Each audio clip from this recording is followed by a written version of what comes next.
మాజీ సీఎం గారు ఆపోజిషన్ లీడర్గా ప్రతిపక్ష నేతగా ఉన్నటువంటి కేసీఆర్ గారిని కలిసి మరి జనవరి 28 నుంచి 31 వరకు జరిగేటువంటి మన రాష్ట్ర పండుగగా మరి దేశ విదేశాల నుంచి కూడా ఎంతోమంది భక్తులు వచ్చేటువంటి పండుగ, మరి కొంగు బంగారంలా కోరిన కోరికలు తీరుస్తున్నటువంటి సమ్మక్క సారలమ్మ మహాజాతర జరుగుతున్న సందర్భంగా మరి మాజీ ముఖ్యమంత్రి గారు గౌరవ శ్రీ కేసీఆర్ గారిని నేను, మా అక్క సురేఖ అక్క గారు, అదేవిధంగా ఇక్కడ ఆకాంక్ష గారు, మన జిల్లా అధ్యక్షురాలు, మా ములుగు జిల్లా అధ్యక్షుడు డిసిసి మా పైడాకుల అశోక్ గారు, మేమందరం కలిసి రావడం జరిగింది.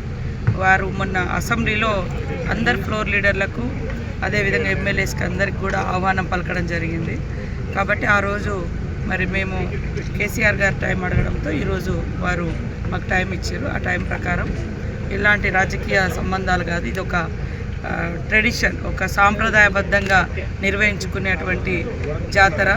ఆదివాసీ బిడ్డలుగా పుట్టినటువంటి సమ్మక్క సారలమ్మలు కానీ ఈ రాష్ట్రంలో కానీ పక్క రాష్ట్రాల్లో కానీ అందరి దేవుళ్ళుగా ఒక కులము, మతము, ప్రాంతము అనేటువంటి తేడా లేకుండా మరి అందరి కోరిన కోరికలు తీర్చే తల్లులుగా ఉన్నారు. కాబట్టి ఈ యొక్క మహాజాతరకు మేము ఆహ్వానించడం జరిగింది. వారు అదేవిధంగా కేసీఆర్ గారు, వారి సతీమణి శోభమ్మ గారు కూడా ఇద్దరు కూడా కూర్చొని మేము ఇచ్చినటువంటి ఆహ్వానాన్ని స్వీకరించడం జరిగింది.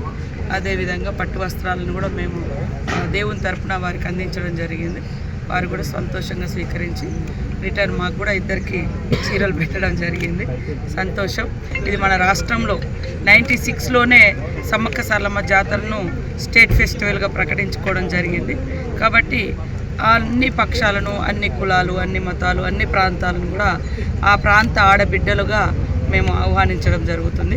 కాబట్టి తప్పకుండా వారు కూడా రావాలని కోరినాం. వారు కూడా సానుకూలంగా స్పందించడం జరిగింది. ఈ నెల 28, 29, 30, 31వ తేదీల్లో 2 సంవత్సరాలకు ఒకసారి కూడా ఘనంగా జరిగేటువంటి సమ్మక్క సారలమ్మ జాతర మరి వరంగల్లో ఏటూరు నాగరం గిరిజన ప్రాంతంలో జరిగే జాతర గురించి మీ అందరికీ కూడా తెలుసు. మరి గతంలో ఎప్పట్లాగానే ఉండేది కాబట్టి మామూలుగా ఏవో అరేంజ్మెంట్స్ చేసి భక్తులు వచ్చి వెళ్ళేవాళ్ళు, వాళ్ళకు సౌకర్యాలు కల్పించే వాళ్ళము. కానీ ఈసారి మన ముఖ్యమంత్రి గారు ఒక ఆలోచనతోటి దాన్ని అభివృద్ధి చేయాలనేటువంటి లక్ష్యంతో వారు దాదాపుగా 180 కోట్లు, దాదాపు 200 కోట్ల వరకు కూడా రాబోతూ ఉంది. అన్ని కోట్లు పెట్టి దాని రూపురేఖలు మార్చి పర్మనెంట్ స్ట్రక్చర్గా మరి కొన్ని వందల సంవత్సరాలు నిలబడే విధంగా దాన్ని నిర్మించాలని చెప్పి ఈరోజు వారు కన్స్ట్రక్షన్ చేయడం జరిగింది. దానితోటి ఎన్నో 800 సంవత్సరాల నుంచి కొలుస్తున్నటువంటి ఈరోజు ఆ వనదేవతలకు గిరిజన బిడ్డలు ఆనందంతో వాళ్ళు ఈరోజు చాలా సంతోషపడతా ఉన్నారు. సీతక్క కూడా అక్కడ లోకల్ ఎమ్మెల్యే మరియు గిరిజన బిడ్డ కాబట్టి ఆమె కూడా అక్కడ ఉండి ప్రత్యేకంగా ఆ కన్స్ట్రక్షన్స్ ఎలా జరుగుతున్నాయి అని నేను, శ్రీనివాసరెడ్డి గారు, అక్క అందరం కూడా పరిశీలిస్తూ ఉన్నాము.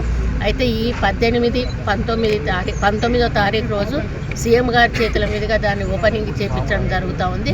మరి ఇన్విటేషన్ అనేది అందరినీ పిలవాలి కాబట్టి మేమిద్దరం కూడా, తను అక్కడ లోకల్ ఎమ్మెల్యేగా, ఒక దేవాదాయ శాఖ మంత్రిగా మేమిద్దరం కూడా అందరికీ కూడా ఇన్విటేషన్స్ ఇస్తూ ప్రధాన ప్రతిపక్ష నేత అయినటువంటి మాజీ ముఖ్యమంత్రి గారు అయినటువంటి కేసీఆర్ గారికి కూడా ఇద్దరు ఆడబిడ్డలను కూడా వచ్చి వారికి ఇన్విటేషన్ ఇచ్చి తప్పకుండా సతీ సమేతంగా వచ్చి దర్శనం చేసుకోవాలని వారు కోరడం జరిగింది. వారు కూడా సానుకూలంగా స్పందించి ఏదో ఒక రోజు హెలికాప్టర్లో రావడానికి నేను ప్రయత్నం చేస్తాను అన్నారు. వచ్చి దీవెనలు అందుకుంటా అన్నారు. మమ్మల్ని వారు ఆశీర్వదించారు. వారికి కూడా ఇన్విటేషన్ ఇచ్చి వారిని రమ్మని మరి గౌరవప్రదంగా పిలవడం జరిగింది. వారు వస్తే చాలా హ్యాపీగా ఉంటుందని. Local to global news at your finger tips. మీ చేతిలో ఒక ఆయుధం. డౌన్లోడ్ రా TV app. Media legend Ravi Prakash is back.